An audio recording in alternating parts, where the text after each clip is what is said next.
Ito po mga boss ang ating ginawang paghahaspi gamit po ang Acmilax na pintura. Ayan po. Naway panoorin po ninyo hanggang sa dulo para po makita po ninyo step by step kung paano po ito gagawin at kung ano po ang mga teknik nito. Napakaganda po ng ating gagawin ngayon mga boss dahil magbabarnish po ako gamit po ang pintura na Acmilax. Ayan po. Ang Acmilax ay kalintulad po ito ng Acrytex at ng liquid tiles na pintura. Parehas po silang acrylic solvent base. Ayan po. Mas matigas po ito sa latex, kaya mas maganda po ito panglabas ng bahay. Ayan. So, ang gagamitin po natin pang kulay, ang kanilang tinting color po, Lamb Black, Venetian Red, at Rosina. At siyempre, meron po tayong panghaspe na Czar ang tatak po. So meron po tayong handle pero hindi ko po ginamit yung handle. Masanay po ako pag walang handle. Siyempre meron tayong paintbrush. So panoorin po ninyo hanggang sa dulo para po makita po ninyo step by step. Dahil napakagandang materialis po nito dahil acrylic solvent base po ito. Hindi po ito kagaya ng latex. Mas matibay po ito kaysa latex. So ngayon po, timplahin ko na po yung aking pang primer. Gamit ko po ang A+ Acmilax Primer White. Ayan po. Titimplahin ko po yan. Gagawin ko pong dark beige para po sa aking pundo.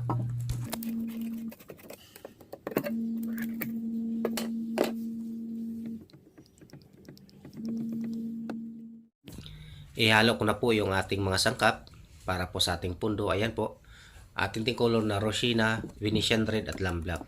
So, nasa sa inyo po yan kung anong kulay po ang gusto ninyong ipundo. Magdepende po yan sa ilalagay po ninyong kulay.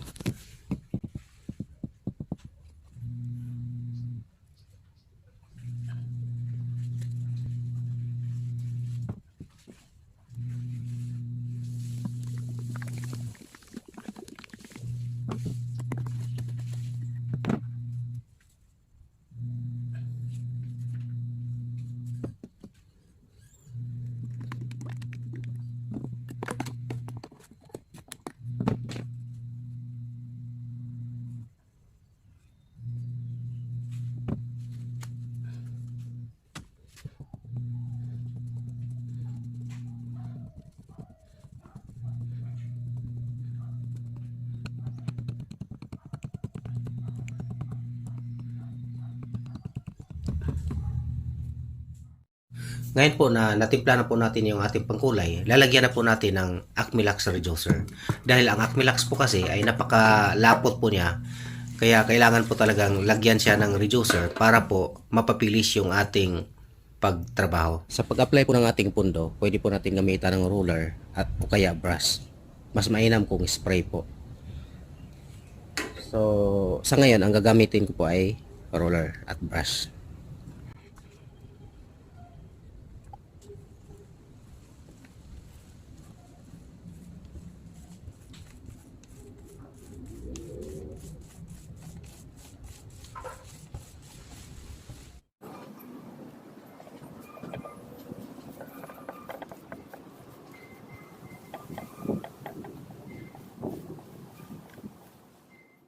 So, simulan na po natin yung ating paghahaspi. Ang plano ko po dito ay dalawang klase po ang gagawin po natin paghahaspi. Gamit pa rin ang graining tools na ito.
So ayan mga boss, dahil tuyo na po yung ating ginawang design, ayan po, i-adjust na po natin. So itong Acrylax o itong acrylic solvent na pintura ay hindi po maganda kung gamitan natin ng brush kapag tayo po ay nag-a-adjust. Ang pinakamaganda po is spray o kaya basahan na huwag po ganong basahin. So ang gagamitin ko po ngayon ay basahan po. Hindi po natin ganong basahin dahil kapag binasa po natin ng husto, mabilis pong malusaw yung ating design dahil acrylic solvent nga siya, madali po siyang malusaw dahilan para pag i-brush natin o kaya kapalan natin, malulusaw po siya. So masisira po yung ating ginawang design. So here we go. Gagawin na po natin. Kailangan na po dito, ingat na ingat po tayo. At kung sakali po sa mga walls po ito gagawin, sa mga concrete walls, kailangan lang po dito mga boss, ang spray pagka i-adjust natin. At siyempre, ang turo ko po sa inyo na kapag sa walls ninyo ito gagawin o sa concrete walls, ang technique po dito mga boss, pagka tayo po ay gumamit ng graining tools, kailangan lang po isang linya lang. So isang ganito lang po ang gagawin ninyo mula sa baba hanggang pataas o kaya mula taas papunta sa baba. Isang linya lang, huwag ninyong laparan ng husto dahil nga mabilis matuyo ito. So mas mahirap po ito gawin itong Acrylax ito o kaya yung Acrytex o liquid tiles dahil pare-pares naman po ang kanilang katangian. Mas mahirap po sa ipahid kapag nilaparan mo. So dapat huwag mong laparan. Ayan. So i-adjust na po natin mga boss ng dandahan.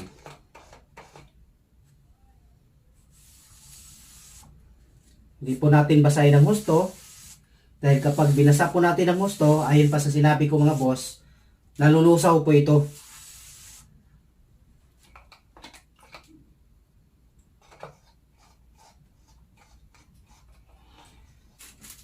Sa una po nating ginawang video mga boss, kung paano po gumawa ng haspe o paano po natin i-varnish ang latex na pintura, ay meron pong mga comments na hindi daw matibay dahil latex daw.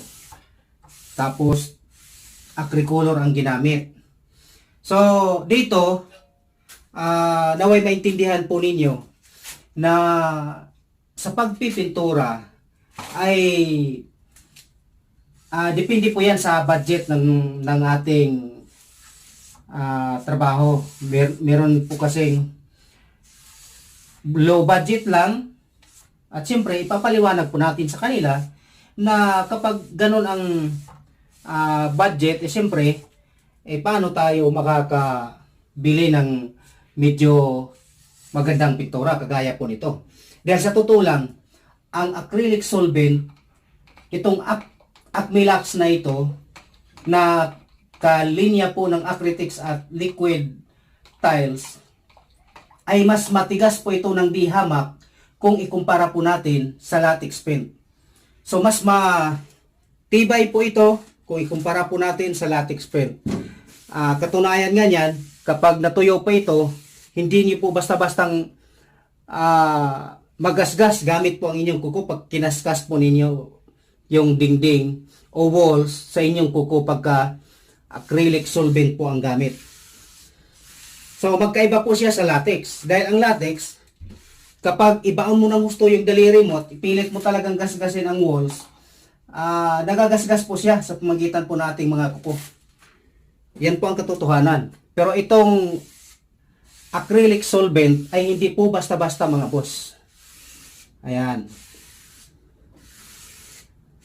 So kung napansin po ninyo, binasa ko lang po siya ng kaunti dahil sira po talaga pagka basahin po natin ang husto. So ganyan lang. Ayan. Sa mga nagtatanong po, saan ba mabili ang Acrylax? Ang Acmilax po mga boss ay mabibili po sa mga online, kagaya po ng Lazada. Mabili po sa mga hardware, lalong-lalo na po sa mga malalaking hardware na Home Depot, yung mga ganyan, Welcon. Mabili po ito. So hindi po mahirap hanapin ito, itong klaseng pintura, dahil marami po ito kahit sa mga kanto-kanto lang, kung saan yung mga hardware na mayroong mga brand ng A+ pen ay meron po siya nito. So ang kagandahan po dito,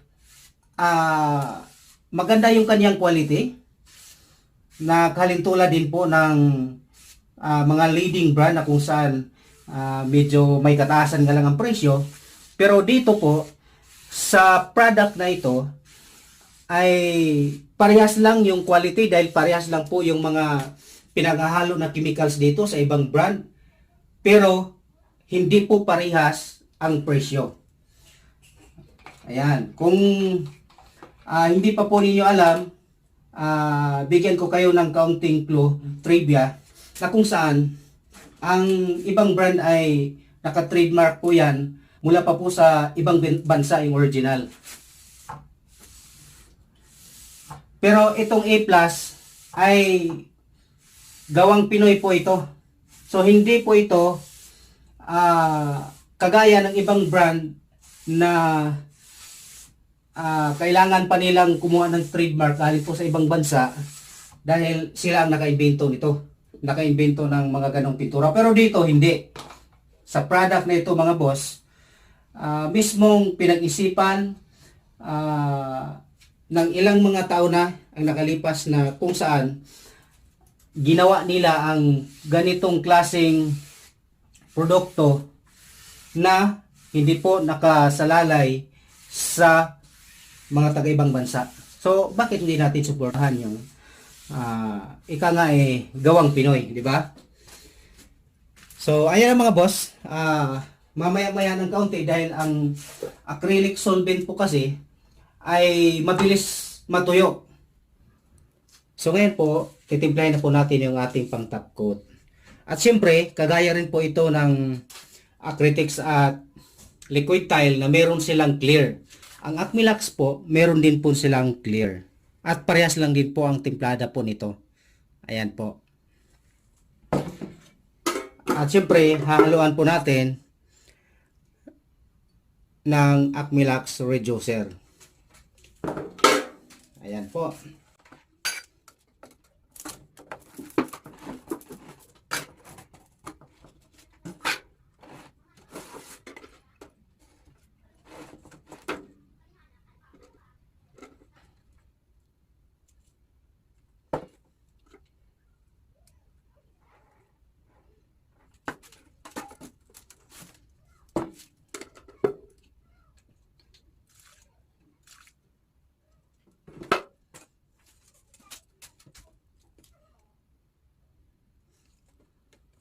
Mga boss, ang gamit po natin na brush ay Camel brush po ito.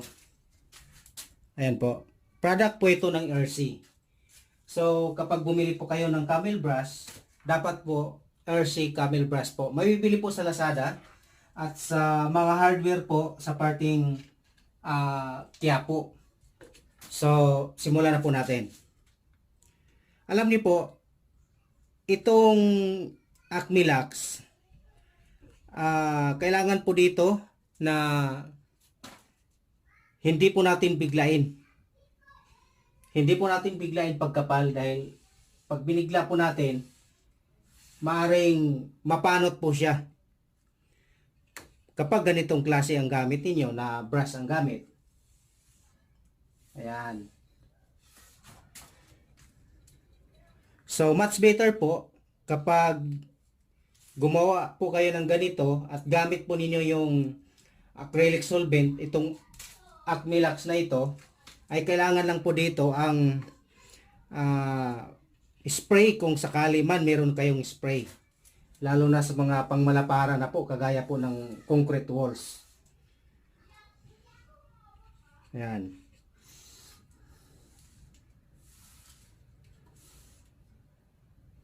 Ang kagandahan lang po dito, Dahil parang lacquer po ito na mabilis po siyang matuyo.